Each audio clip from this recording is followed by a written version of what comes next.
But that's how cool is that, a drug addict like me gets to have like this beautiful life now. And that's something I always have to be thankful for. And no matter how much success comes with the writing, I have to always remember that I always have to be thankful for me to my higher power, because this wasn't my plan.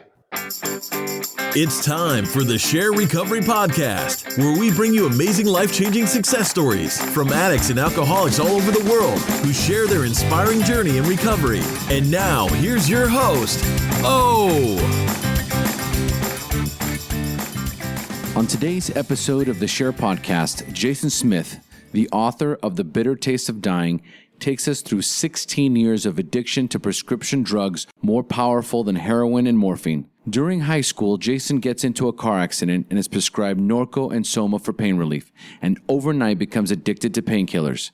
After college, in order to get off the pills, his doctor prescribes a time-release patch called Fentanyl that takes him to the bottom of all bottoms. Jason overdoses 6 times, ends up in a Mexican jail trying to score drugs, and ultimately attempts suicide when all hope is lost. Today, Jason is heavily involved in his recovery community, where he frequently shares his experience, strength, and hope in getting out of the hell that is addiction. He is also the creative director of therealedition.com, an online community that allows addicts and their loved ones to publish their stories of addiction and recovery. It's an incredible story of survival and an inspirational story of recovery and hope. Join us now.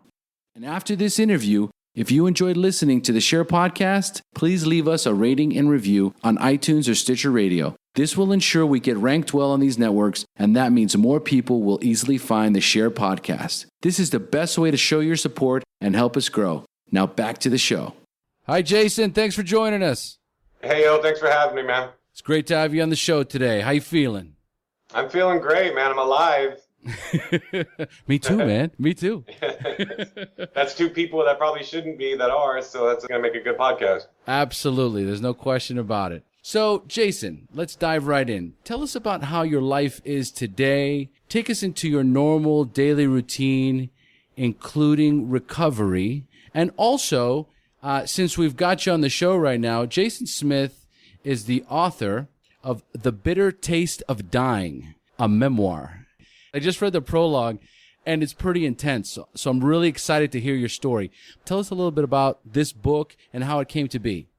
Well, let me start off by saying that, so the last year of my life has been insane in the sense of none of it was really planned. The whole writing thing was never planned. I never wrote before. I was never a writer before. Right. I had no writing background at all.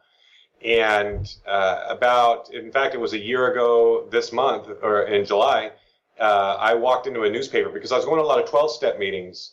And at that time, I had about a year and a half clean. And I was going to a lot of 12-step meetings, and I kept seeing these kids, these 19, 20-year-old kids coming in strung out on heroin.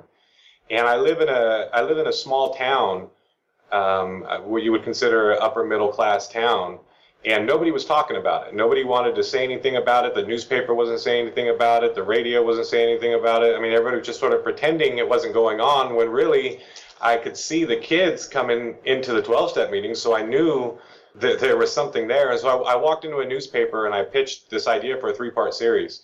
And the editor of that paper let me run with it. And so I ended up writing this 3-part series. It's titled Heroin in the Foothills. And the response, like the positive response that came from that article, it drove me to, and it said, maybe I have something here in terms of this writing thing. And then at the same time, when I wrote, it felt good. Like, it just felt like this release. And I learned that I could write about some of the things that I've been through. And I really got to experience this cathartic release of energy that was somewhere dormant inside me. I didn't even know it was there until I let it out. And it was one of those things where it's like, I didn't know how heavy the weight on my chest was until it was gone. Right. And so that's sort of how it all started. I began writing about my experiences in addiction, and a publisher came across them and asked if I'd be interested in writing a memoir, and so here we are. That's amazing, amazing. So this has happened all in the last year. It was a year on July 14th. That was the day that part 1 of that series was published. All right. So does that keep you pretty busy? Like, what's your daily routine look like, including meetings and, recovery? So recovery-wise, every morning I wake up and I have to pray. And for me, what that looks like is just going out on my back porch, taking the dogs out, and then just sitting there and relaxing for about 20 minutes, just sort of in reflection and meditation, and always reminding myself of my first week clean or my first month clean, where I would wake up in the morning and be sick, or wake up in the morning and not know what to do with my time because I was so used to getting high every morning that I wasn't sure what to do with this hour now. And I remember that, and it was 2.5 years ago, but I remember it really vividly. And so those mornings are a good time to sort of be thankful and have some gratitude in terms of not being there anymore. From there, I mean, I'm a dad. My wife and I, we have a 4-year-old and a 5-year-old, which keep us busy. Very.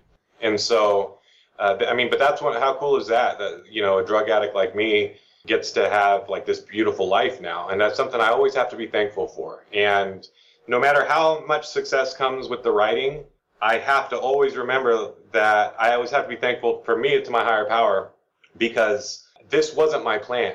To get a publishing deal in your first year, I just had a story purchased for film rights. Like, that kind of stuff isn't supposed to happen. People have been writing a lot longer than I have and haven't had these opportunities. So when they're presented to me, I really have to be grateful and thankful for them. It can never go to my head. It can never be because I'm that good or because I write that well. I have someone looking over me, and I just kind of have to put one foot in front of the other. And as I've heard many people say, God will steer the boat, but I have to paddle. And so basically my days just kind of looks like I paddle. I try to paddle as hard as I can. Outside of that, I try to make at least 3 meetings a week. I'd be lying if I said I was perfect on that. For me, meetings are a very important part of my recovery. I can't ever forget that. Absolutely. Beautiful, Jason. And you know what? Here's the thing. There's a reason why we're alive. There's a reason why you and I are on this podcast right now. There's a reason why you wrote that book. You have a powerful message to share to those suffering from this horrible disease. And, the reason why I asked this question in the beginning is because this does not sound like the life of a drug addict. This does not sound like the life of someone who wants to kill themselves. All right. This is the life of the Beavers and the Cleavers next door that we used to look at and go, what a ridiculous, hokey lifestyle, man. Who can live like that? That's so not cool. And today, that's the life we live, man. And it's a life beyond our wildest dreams. You know what I'm saying? Yeah, for sure. And it's funny you say this story isn't supposed to happen to drug addicts, and you're right. But this sounds like a story I would have tried to make up when I was a drug addict. You know what I mean? Oh, yeah. It's something I would have tried to create to like really feel better about myself because of how I was feeling inside or how bad I was feeling. And oh, yeah, I have a published deal. Or I would have come up with some asinine, in fact, I have an advance coming. So if you loan me $200 now, then when my book advance gets here and it would have been something ridiculous like that. And now it's like I don't have to be dishonest. Like, it is what it is. Absolutely. I love it, man. I love it. We're on the same page here. So tell me, how much clean time do you have, and when is your anniversary date? My clean date is 12/12/12. Oh, cool. Yeah, and I wish I could say I planned that, but 12/11/12 was just really bad. It was just a really, really dark period of my life. Like 2012, especially the winter of 2012, were really bad. And so, yeah, I'm coming up. Let's see, I just passed 2.5 years. It's hard to, once you get over 2 years, you kind of stop counting the months. Yes. So I know December is my month there, and I don't do that thing. You ever been in meetings and you get people that this is such a nice trick people in meetings do. They say, oh, my birthday month is next month, and everyone will clap for them. And then come their birthday month, they say, oh, my birthday month's this month, and people clap for them. And then the following month, they'll say, oh, my birthday, I just celebrated a birthday last month, and everyone will clap for them. And you realize, like, they just blocked out a quarter of the year doing that. Like, it's genius. It's total drug addict thinking. Like, it's genius. Like, you just block out. You got a quarter of you now. Your birthday month is a quarter of the year. We are the center of the universe, Jason. The absolute center of the universe. Come on now. Not only do I think the world revolves around me, but it should. Right. I always say that drug addicts, we're the only people in the world that can be like simultaneously impatient and procrastinators. Oh, for sure. In the sense that, like, when we want what we want it right now. But if it's something you want, I'm going to wait till the last possible second to give it to you because my time is just that much more valuable. It really is those two defects working side by side really shows you what a piece of work we are. At times when, to be impatient and such bad procrastinators, at least myself. Listen, we're a bunch of walking oxymorons. Yeah. For sure.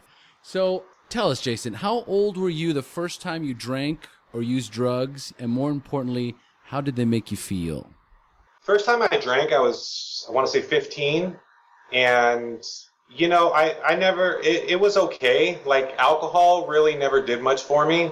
Like any teenagers, we'd go out and we'd get drunk on some weekends. And it really wasn't alcohol I never cared for. And so the way it made me feel, it sort of loosened me up a little bit. But alcohol didn't touch me the way opiates eventually would. I actually got hooked on opiates before I'd ever even tried smoking weed. It was from a car accident. And in the hospital, there was some underlying trauma. The first chapter of my book, I talk about, I found my uncle dying when I was 14. Okay. And he was dying of a heroin overdose. And it was just, there were no adults around. It was just us. And while he was dying, I never called 911 because I was afraid he was going to get in trouble, and I watched him die. And actually that's part of where the title of the book comes, is The Bitter Taste of Dying, is because that taste of when I was giving him CPR, I'll never forget that feeling of, he was foaming out the mouth, and I don't want to get too graphic or anything like that, but he was foaming out of the mouth, and so when I was giving him CPR, it was getting in my mouth. Oh, yeah. And so that's where the title of the book comes from. The second half of that is when I overdosed myself in Nice, France. That was the only other time I tasted that taste, and this time it was from my own body. But it was the same taste, and it's something you don't forget. And so that's where the title of the book, The Bitter Taste of Dying, comes from. Oh, all right, listen, Jason, you are warmed up, buddy. All right, so I'm gonna officially turn this show over to you. It's time for you to share your story, the battle against drugs and alcohol, the wreckage it caused in your life, when you hit rock bottom, and finally your journey into recovery up until today. So, Jason, take it away.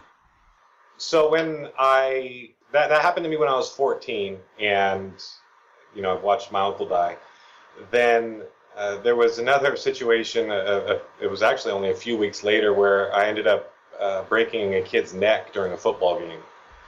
And so there were these two events sort of side by side, and at the time, I didn't get any treatment or didn't ask for any help or anything like that.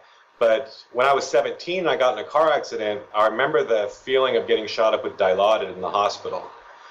And when that Dilaudid hit my heart, it was over. Because everything that I didn't realize was there, my guilt and my shame for not calling 911, and my guilt about the hurting the kid in the football game, and then there's some other issues from earlier in childhood. All of that didn't matter anymore. None of that mattered. None of that. I didn't care about it. I didn't feel bad about it. That opiate high just obliterated all of that. That was really, for me, that was day one.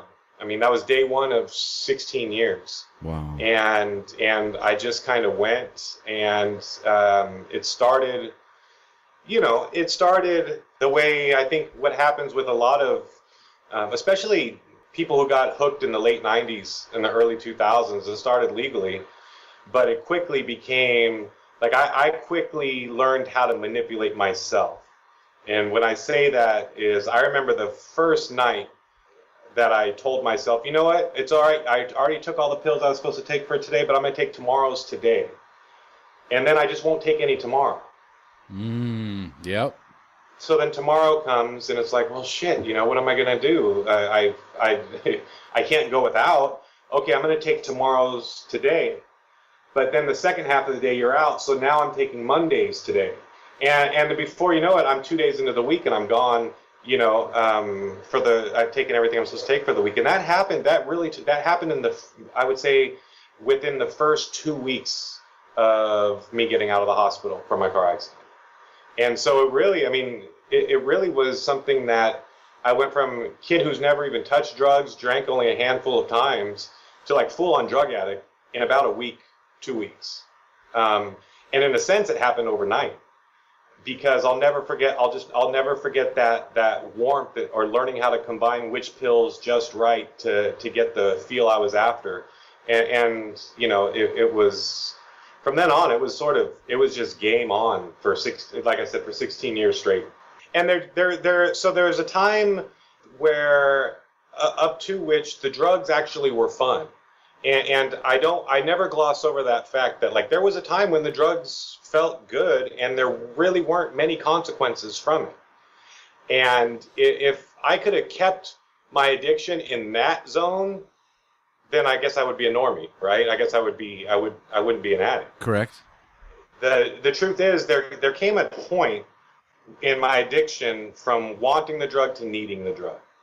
And throughout college, so I had my car accident. I managed to still graduate college because I would go on these crazy binges. So I'd get my prescription for the month of like 360 Norco 10s and 180 Soma, and I would run through them in about 10 days. And in those 10 days, I was a walking mess. I was a disaster. I was lucky I didn't kill someone driving. I was just not a very good person during those 10 days. But they would run out, and then I would spend the next 20 days normal, without taking anything.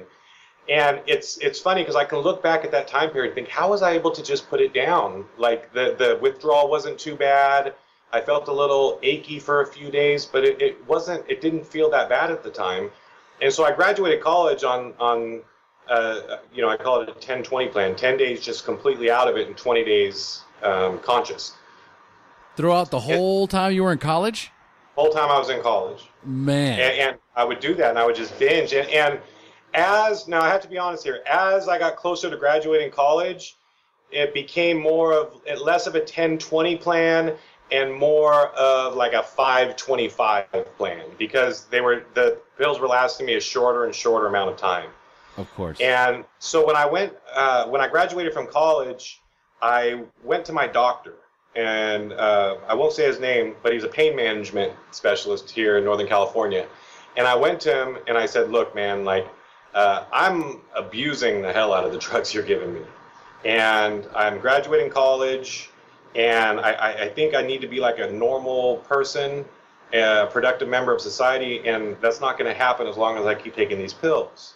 So I'm just trying to be honest with you and tell you, like, that's what's been happening. And my doctor sort of cocked his head sideways, and he looked at me, and he said, Jason, I think the problem might be we're not treating enough of your pain. I said, excuse me?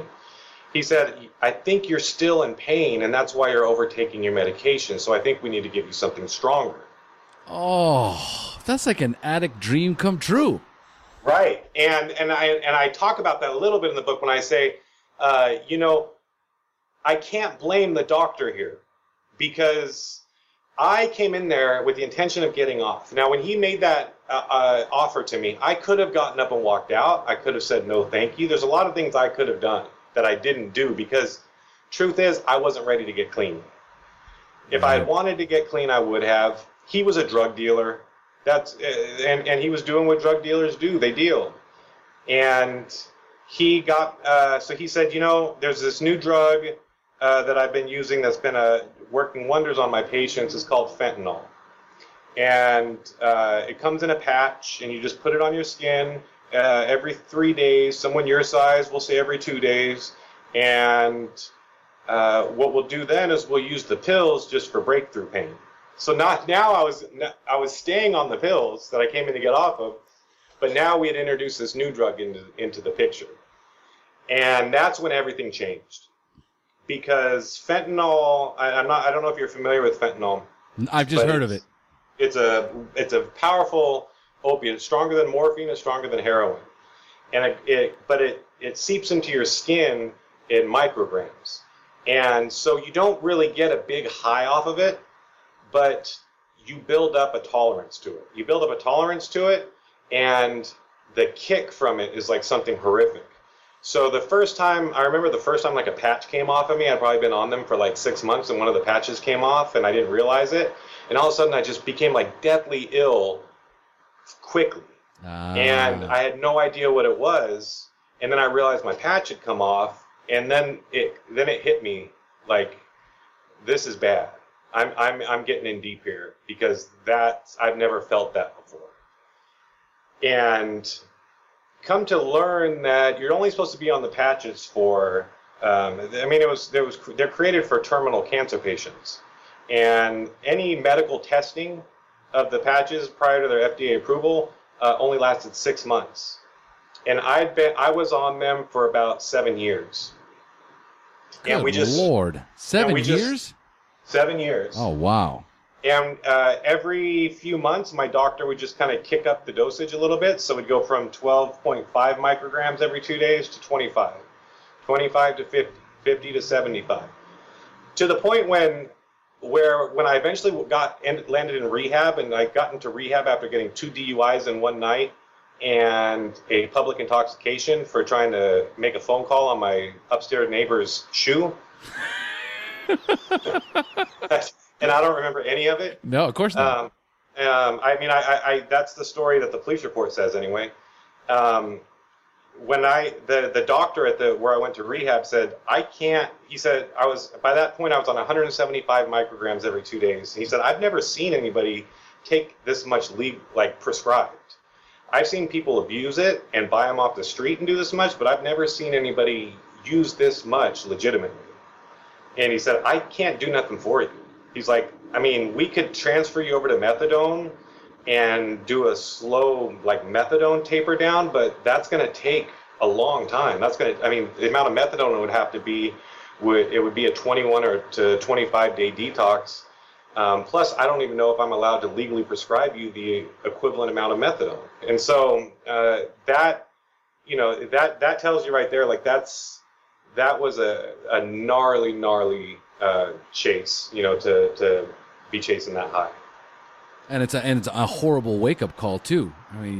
You're listening to it's a horrible wake up call. Yeah, it's a wake up call, and it's so for me what ended up happening is I was actually up to this point, even after being on the fentanyl for about 6 or 7 years, I was able to still sort of keep my life together. I was teaching of all careers.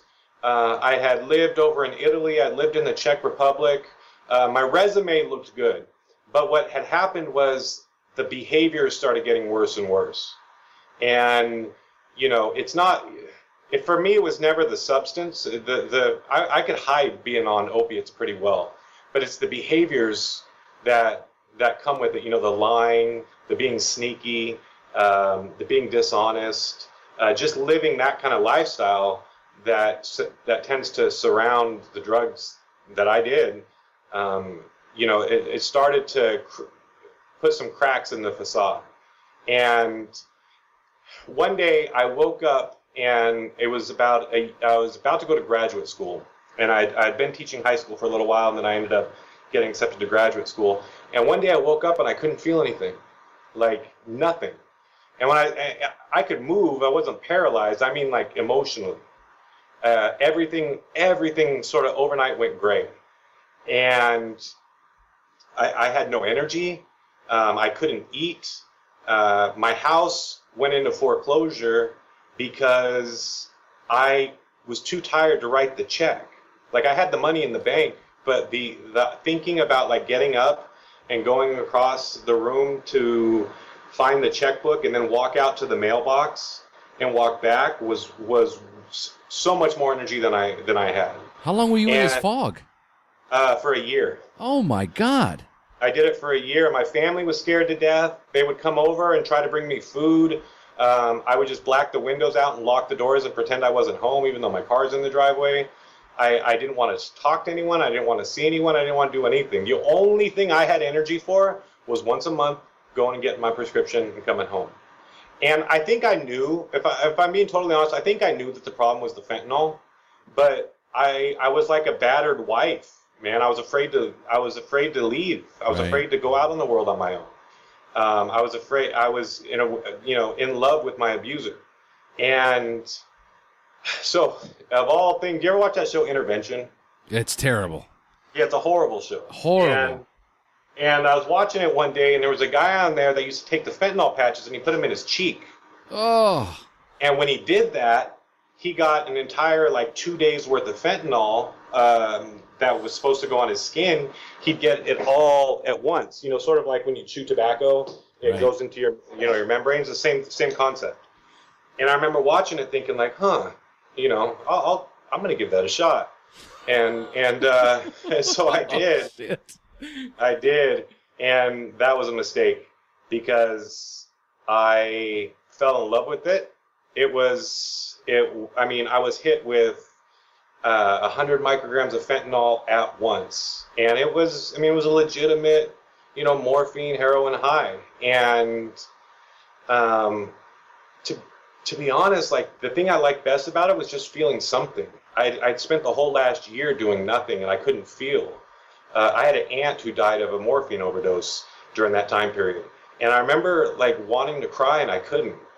I couldn't feel anything. Right. And so at least the high was a feeling. And so I latched onto that. The problem with doing fentanyl like that is, like I said, number one, is a Schedule II narcotic with a triplicate. And you can't get them early because there are records that get sent to the FDA, to the DEA, to the doctor, and then the pharmacy keeps one. So you can't doctor shop like you can with pills, or like you could with pills at that time. And one patch that would normally go on my skin for 2 days lasted me 2 or 3 hours in my mouth. So I run through my patches, and then I know that I'm going to be sick coming up, and I know it's going to be bad. And it's at that moment I get a phone call from a friend of mine who was actually one of my students when I was teaching over in Prague. He was one of my business English students, and he said, "Hey, how you doing?" I said, "Oh, I'm great." I'm great. And he said, "Hey, a buddy of mine's coming to California. Would you mind taking him to Mexico?" And I was like, all of a sudden a light went off in my head. Mexico, yes. You can get anything in Mexico. And I talk about a little in the book that a Mexican pharmacy, that's like being a kid in Toys R Us, and you can get anything you want, and it's all really easy. What ended up happening is I ended up getting arrested. And I got arrested in Mexico in August of 2008. And as a result, I had to kick fentanyl in a Tijuana jail cell. Oh, dude. And that was bad. And on top of that, the guards were just sadistic. I got mouthy with one of them when they arrested me, and because of that, they didn't mind slapping you around. They didn't mind, smacking your face against the door frame of the car. They don't care. And so, I ended up kicking in that jail cell, and that should have been my bottom. I really wish I could say that was my bottom. And when I was only there for a few days, but I went through my full kick. And when I left that jail cell, they took all my money. Then they drained my bank accounts while I was in jail. And so when I got out, I didn't have anything. And the only thing I had on me was my ID, my California ID, my driver's license. And I was able to somehow get money wired to me. It was the last $100 to my name in Tijuana. And I remember getting the money, and I remember going to the gas station and getting a Arizona green tea and a bottle of water, and I drank both before I even left the gas station. I was so thirsty. And I remember thinking okay, I can do this. I'm not addicted anymore. I can just go home and be done with it. And then when I was walking across the border I kept seeing the pharmacy signs. And, and then of course they've got the guys out front, standing out front. Hey, Viagra, Cialis. No, I'm good, man. Ephedrine. No, I'm good. Ritalin. No, I'm good. Norco, Soma. Oh. And then all of a sudden that walk to the border seemed like a really far walk. Really too far to not be medicated. So I went into the pharmacy and I spent the whole thing on more drugs. And that's one of the stories my sponsor once told me. He said, if you ever feel like you're not an addict, remember this story. Because that's you getting out of a jail cell in Tijuana and going right back to it. That's heavy, man. Yeah, those were really dark times. And so that was after that, right after that is when I got the 2 DUIs. I got 2 DUIs in one night. And then my lawyer thought we had a good case to fight both of them until I got the public intoxication for calling someone on my neighbor's shoe. And then after that, he said, Jason, like, you need help. I said, I know. That's why I hired you. He said, no, like, I think you need help. Like, you have a problem. And of course I gave him so I have a back problem, man. I got like this legitimate pain. I have to take something for it. And he said, well, let me put it to you this way. If you don't go to rehab and I can't go to the DA showing them that you went to rehab, you're going to spend whatever time you would spend in rehab in jail.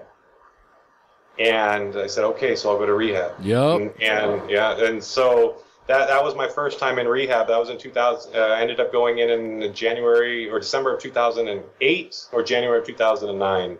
I stayed there for 30 days. I did my time. I did enough time to satisfy whatever the DA was going to let me get away with. And when I walked out of there, though, it was like, man, it's everyone else's problem. Like, it's not my problem. I don't have a problem. I had a doctor problem. I just can't take fentanyl. I'll just do pills. Or I had it's everyone else's fault. It's the guy who hit me in the car accident's fault. It's my doctor's fault. It's my parents' fault. It's my friend's fault. Everyone's abandoning me. Like, that's how I walked out of rehab. And so I was always like so good at making myself the victim.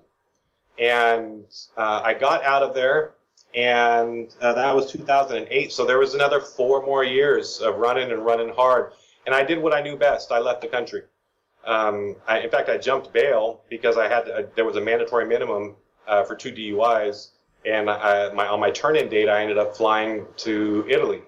And again, my resume still looked good. None of this reflected on my resume. And luckily for me, I've learned that in the education field, especially internationally, I don't think they really do the background checks they say they're doing.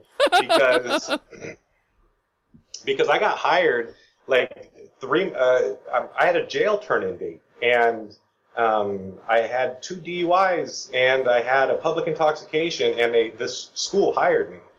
So I went to Italy, and I was able to sort of stay clean for a little bit until I wasn't. And I wasn't, the time I wasn't, happened at the precise moment I realized you could buy codeine over the counter in France. And then all of a sudden my entire paycheck was going to buying these codeine pills. And then eventually, once I reawakened that monster, because starting the codeine, of course, this time's going to be different. Like, I'm just going to do a little bit this time. I'm going to be responsible. Jason, you got this. And then within 3 or 4 days, I'm spending my whole paycheck on it. And I worked in Italy, but it was right next to the French border. So I go over to the first town over the border, which was Menton, and just and buy up these pills. And then eventually the codeine wasn't enough. So then when the codeine wasn't enough, it was finding oxycodone. And I found a doctor to give me OxyContin and Xanax, and that's when I overdosed. And so I fly back home, and at this time, people in my life are just sort of peeling away. Like, they can't keep watching this. And I come home, I dry out. I went to China after that. Same thing happened in China. Epic drug collapse. I come home. And then at that time, I get someone pregnant. So now, like, my whole life is falling apart. Now I Wild, brought man. Now I Wild. brought a kid into the mix, and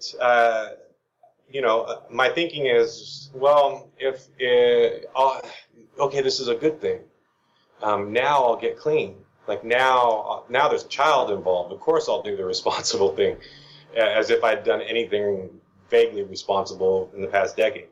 And so typical. Okay, well, I'm not going to get clean yet. We just found out. So I'm going to go get a job, and we're going to get health benefits. That's my main thing right now, and I can't do that if I'm kicking.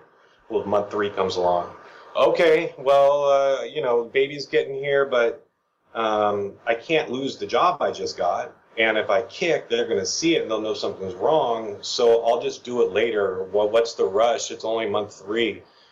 And then month 6 comes along, and it's like, okay, if I do it now, what if she goes into premature labor and I'm going through withdrawals and I'll be too sick to drive her to the hospital? I can't do it now. And then sure enough, the baby comes and I'm still an addict and I'm using a lot and she doesn't know. And, you would think some people, like to normies, they hear that and they think, well, how did you not get clean for your own kid? And the truth is, like, I reached a new level of self-hatred because of the fact I couldn't get clean for my kid. Right. Like that brought me to like a whole deeper level of self-hatred and guilt and shame than before. And, meetings, you meet parents who weren't able, very few of us are able to get our shit together just because we're having a kid. And, to me, what that tells me is, like, I love my kids more than anything. I love my son more than anything in the world. And I couldn't get clean for him, which tells me that my addiction is stronger than my love for my son. And that's a shitty thing to realize, right? And that's a horrible thing to say out loud to somebody who doesn't get it. But it's true. And it's true. And anybody who says it's not true, I would challenge them on that, because if it wasn't true, then we'd all be stopping for our kids. There would be no parents in addiction. Correct. And so obviously it's true. So that to me tells me why I need a higher power, because I have to have something stronger than that addiction. And if the one thing that I love more than anything in this world is not strong enough for me to defeat my addiction, I need something that is. And so for me, it's faith in something greater than myself and greater than anything in the world that I've ever seen. And it's the faith and the belief in that higher power that gives me the ability to wake up in the morning and feel okay with my day. Like to feel like, to not be walking around worried about triggers, or to be worried about, oh no, what if I see so-and-so, it might trigger something. Like, no, like my higher power's got this. And I believe that. But I had to sort of learn it the hard way. And so when my son was a year and a half old, it was Thanksgiving of 2012, and I overdosed. And I mean, I remember coming home from the hospital. My dad was driving. And this was like the 5th or 6th time my dad had driven me home from a hospital from an overdose. And I remember just thinking, like, I can't do this anymore. Like, I can't. And I can't live like this. I can't live with the drugs because I'm keep overdosing. Like, my body's breaking down. I can't hold a job. My family and friends want nothing to do with me. My son's mom now is probably going to keep him from me. And I can't live with them. But at the same time, I knew I couldn't live without them, because I tried that. I tried that after I'd gone to rehab, and I tried to be clean, and I tried to do it the right way, and I was miserable. And so I was miserable without them, and I couldn't live with them. So my only solution at that point was to just not live. I didn't want to live anymore. And that night, it was that night or the following night, I remember I made a plan to just kill myself. Yep. And I just wanted to take my own life. I wanted to be done with it. Like, I just wanted it to be over. Like I wanted the hurting to stop. And I tried cutting myself in the bathtub, and I woke up to a bathtub of red, mildly warm water. And I remember my first thought was like, shit, man, I can't even do that right? Right? Like, it was a failed attempt, and I was like, now I can't live with drugs, I can't live without drugs, and I can't die. I remember sitting in the bathtub thinking that. Like, I can't live with them, I can't live without them, and now I can't even freaking die. And I had this this moment where I remembered, and it was sort of a freak thing. A year before that, I was in some Thanksgiving, football game, and I heard somebody talking about how so-and-so had this sponsor named Brian. And I remember inquiring, like, sponsor? They're like, yeah, and he's an alcoholic, and he needs, he has a sponsor. I said, oh, that's interesting. Do you have his number? Because, like, I have a friend that might, Oh, wow. And so I put it in my phone a year earlier, and I'd never called him. No. And at that time, like, at that moment, it just came to me. And so I reached out, and I picked up the phone, and I called him.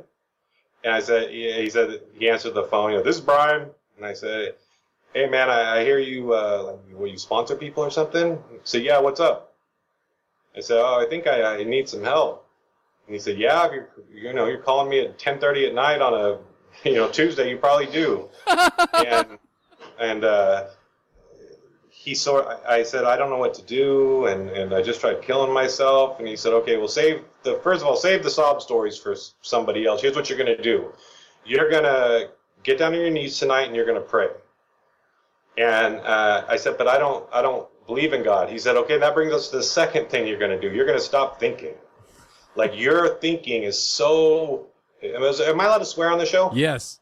He said, your thinking is so fucked up that there is really nothing you could think that is worth a thought at this point. Like, you just tried to kill yourself and you were going to leave your son without a dad.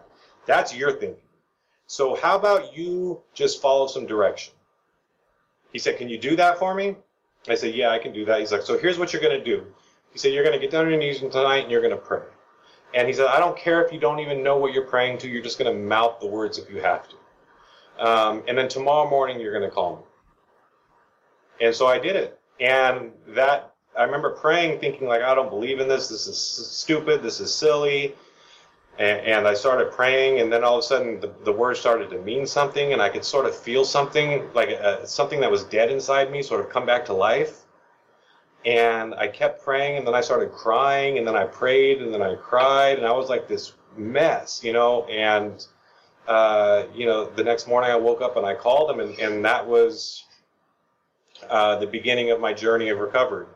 I ended up driving to rehab once again, and this time I did it. Like, this time I did it the right way. I stopped blaming everybody else. There was nobody else to blame. They'd all left my life. And I stopped blaming everybody else, and I learned how to take accountability. And when I was in rehab, like, I ended up staying for 60 days. And when I got out, I remember thinking, like, okay, now the work starts. Like, there was no part of me that felt like, okay, well, that's all gone. That's done now. I can just move on with my life. I got out of there, and I must have gone to, in my first 90 days of recovery, I probably put about 20,000 miles on my car. Ooh, nice. Just driving to meetings. I didn't have anything else to do. Like, I didn't have a job. I had a car, no job. I didn't have any income. And so all I did was go to meetings. And I would go to 3-4 meetings a day, wherever I could find them. And I mean, those meetings in those first 90 days were where it was at for me, because that was where I would talk to people after meetings, old timers, and say, how did you do it? Or maybe somebody with a month clean and say, how did you get a month clean? And I was really at that point, I had been so broken that night I tried to kill myself, that I was completely receptive and open to feedback and to knowing that I really didn't know shit. I didn't know anything about recovery. I really didn't know anything about life. I didn't know anything about how to live life. And I needed to learn. And so for me, the rooms, 12-step rooms, that's, and I don't just drugs, alcohol, whatever. Like, if you have an addiction, I can relate to it somehow. And I had to learn to sort of, instead of seeing the differences, seeing the similarities. So where early in recovery, I would hear a story, and maybe it's some chick, talking about giving blowjobs for, crank out of behind a shopping center, where prior to recovery starting, if I had heard that, I'd say, well, I'm not like her. Like, that's a drug addict. See, that's what a drug addict looks like, not me. She's a drug addict. Where now I can listen to her story and I realize, like, yeah, our drug might be different, and what we did might be different to get the drug, but like the level of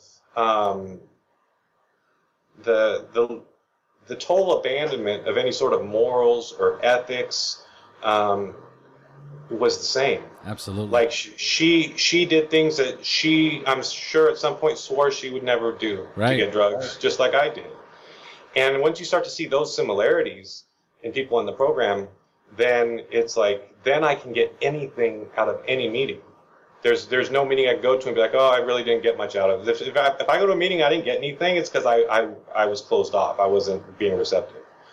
And so, it's just sort of that it was such a long process. And as a drug addict, I want instant gratification. I want it to feel good right now. Like, I want custody right now. Well, that mediator said I have to earn it, and she set out steps for me to earn it. And so here's a story that sort of represents my sponsor perfectly. So like at about 6 months clean, I went to mediation, and I'm thinking like, well, I'm 6 months clean, like, because when you're 6 months clean and you're only going to meetings, like, that's a big deal. Like 6 months in the rooms is a huge deal. Oh yeah. But it ain't shit to the rest of the world. Like 6 months, 6 months is not much. That don't mean anything to your son's mom, who's been taking care of your kid by herself for 6 months. You want to go tell her about how good you're doing? Like my thinking was so messed up. So I sort of pranced into mediation thinking like, oh, I got this. The mediator's going to see I'm 6 months clean. She'll probably restore all my parental rights, blah, blah, blah. And I remember the mediator, she set it out where I had supervised visits for like the first few months, and then slowly over the next year, got my time back. And I remember walking out of there and I was so pissed. And I called my sponsor and I said, this is bullshit. I said, it's sexist, it's a sexist system. It's, it's not fair. They're just harming the dads. And all of a sudden my sponsor, he starts laughing. He is like busting up laughing on the other end of the phone. And he says, man, I wish I could record this shit and play it back to you in a year so you'll see how fucked up your thinking is. I said, what are you talking about, man? He said, look, whose fault is it? He said, did mediation just see you and your son playing one day in the park and decide, oh, I'm going to go mess with them and no, you did this to yourself. You put yourself in this situation. You put yourself in a position where now a third party is getting to determine your custody. You did that. He's like, it's not her fault. She's being a good mom, protecting her son, your son, from you until you're better. The mediator's doing their job, making sure you have to prove it first. You're not the victim here. And he said, that's the bad news. The good news is as long as it's your fault, you can do something about it. Awesome. And then he hung up on me. Oh, I love it. This sponsor of yours, it almost feels like we have the same sponsor. I mean, seriously, man, no bullshit whatsoever. Right. And I had a great, Brian, and he's still my sponsor today. He said on day one, like, I'm not here to manage your love life. I don't care about your sex life. I don't care about your finances. He's like, if any of those things start to get in the way of your recovery, you come to me. If not, I don't want to hear about it. Like, my job is to take you through the steps. And my job is to take your hand, put it in your higher power's hand, and just get out the way. Awesome. And that's what he's done. And so, I had a great sponsor. But that's just sort of an example of, like, I wanted everything right then, and I wanted it right now. And the truth is that journey working toward it has been the most beautiful journey I ever could have imagined. And, for example, getting custody rights back.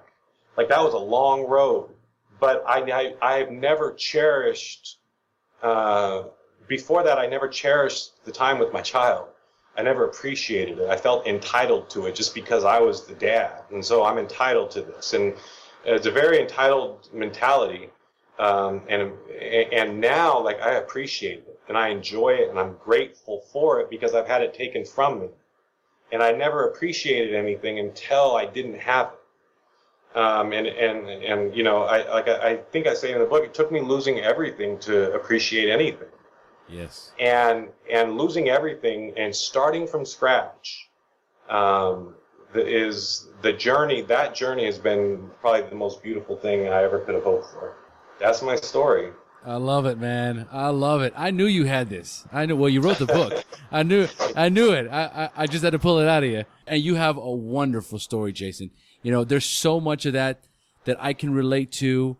As far as, my daughter being born, that's when I got clean and sober, is when I held her in my arms for the first time and I decided I wasn't going to do this anymore. And she actually, I was the rare exception of the guy that I had lost everything and she was the last on the list. And she's 12 years old and I'm 12 years clean. Right. So she was able to, she was the conduit for me, man. Those first 6 months, she was the one that saved my life. And so I related so much to your story and not being able to live with it, not being able to live without it. Death seems like the only solution and not being able to even do that. I was like listening to you. I'm going, man, I'm just listening to my own story. And so many of us have a book inside of us. You've just put it on paper. So you know what? I'm going to read this sucker. Yeah, man. I hope you enjoy it. And there's, I kind of, I go much more in depth in the book, and I try not to focus so much on the events. I mean, I have to explain what's happening, but I've gotten a lot of positive feedback from people who are either in recovery or are in active addiction when they say, "Oh my God, dude, I thought I was the only guy that thought this." Right. Or I thought, and that's cool because I really wanted to write the book I wanted to write 3 different books in one book. I wanted to write a book for addicts, people who are going to be able to identify with certain things I talk about and certain feelings that you can really only identify with if you've experienced it. Right. I wanted to write it for families of addicts to help them understand why we do what we do. It's not that I don't feel bad for hurting you. It's that I don't feel anything. Right. I can hurt. I have to. That's the only way I can rip you off and lie to your face without feeling guilty is to just not feel, and the drugs help with that. And so I try to really for the family members who've gone through it. And then the third part is I just want to tell a good story for people who like memoirs or people who just want a good story that don't have anything to do with addiction. And maybe they'll come away with a better understanding of it. That was the goal with the book. Everybody loves a good story, brother. Everybody. Yeah. Jason, let's close up here, all right? Okay. Here's how we're going to do this. I like to ask questions for the newcomers. And, buddy, I love your program. I love your sponsor. Tell Brian I said hi from O here in Costa Rica. He sponsors the way I do because that's the way I was sponsored. No bullshit. Yep. Take the cotton out of your ears, stick it in your mouth, sit there, and please shut the fuck up and listen. And it saved my life. So I love it. You got a strong program. So thank you. At what point did you have a spiritual awakening, that aha moment in recovery when you accepted that you were powerless over drugs and alcohol, but for the first time had developed the hope that you could recover? It was probably about day 3 of my kick, day 3 or day 4 of my kick. And I remember I was fighting the urge to pray. I was fighting the urge to ask for help. I was fighting that urge. And I remember I hit my knees because it was another morning of waking up sick and not sleeping and not knowing what to do with myself. And I remember hitting my knees and for the first time really saying, God, I need help. And as sure as I'm sitting here now, something changed at that moment. It was one of those, sometimes people have that spiritual awakening and it happens right on the spot. And this was one of those times where something just felt a little different. For the first time, I felt like I'm not doing this alone and maybe I have a shot at this. Beautiful. I love it. Now, other than your book, do you have a favorite book in early recovery that you would recommend to a newcomer? I really like Jerry Stahl's Permanent Midnight. Oh, that's a new one. It's a memoir, and Jerry Stahl tells he's a fantastic writer, and it's something that for me, I read it before I got clean, but I remember when I read it thinking about getting clean. It made me think about getting clean because some of the things that he was doing to maintain his habit were things that I was doing.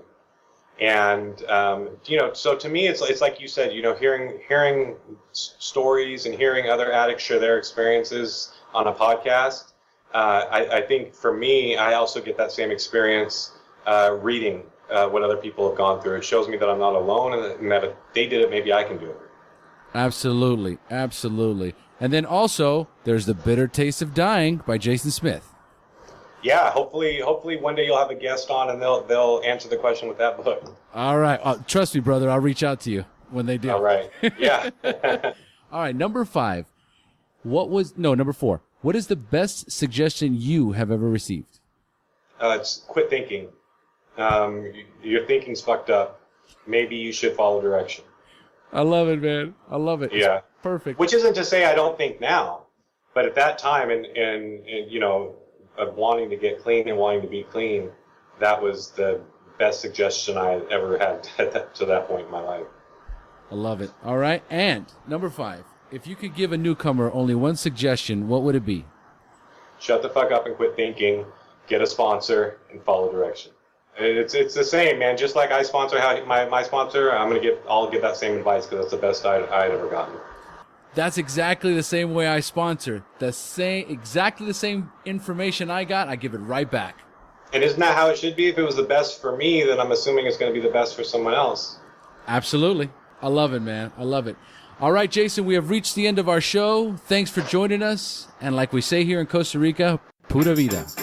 All right, well, thank you. Thank you for joining us on the Share Recovery Podcast. To check out the show notes page on this interview or to thank our guests for sharing their story, go to www.thesharepodcast.com. While you're on the website, don't forget to sign up for our free newsletter to stay up to date on the latest news, podcasts, and interviews.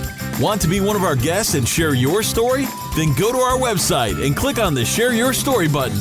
We share our inspiring recovery stories every Tuesday, so subscribe to our show on iTunes or Stitcher Radio to get your free weekly download. We'll see you then.